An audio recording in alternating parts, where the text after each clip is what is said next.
So how much money are we talking about? And is there any indication of how much money is out there in the hands of oligarchs that one day we may recoup some of it?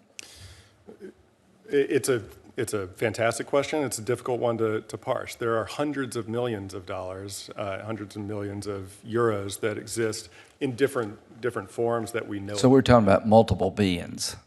I think that's almost certainly correct.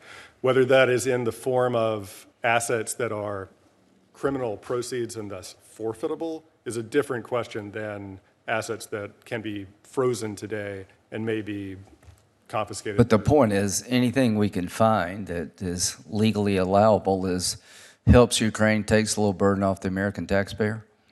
That's correct, Senator. So I just want people to understand that, when we appropriate money for Ukraine, we believe it to be in our national security interest.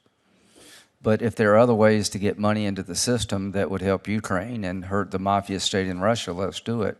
So I think this, on a scale of 1 to 10, if the legislation we're talking about actually becomes law, how much significance would it have in your efforts to go after these oligarchs?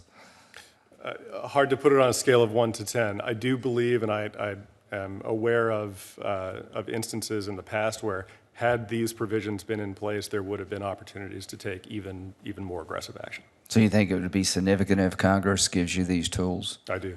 Okay. When you talk to other nations, are they doing similar things? The answer is yes, and it varies depending on who we're talking. Can I suggest something?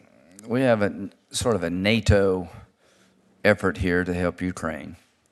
What I would suggest you do is, if we can get our act together here and give you these tools, that you sit down with our NATO allies, the ones who've been most involved, see if we can come up with sort of an international approach to this, so that it's just not us, it's not the United States trying to do this, it's sort of the civilized world.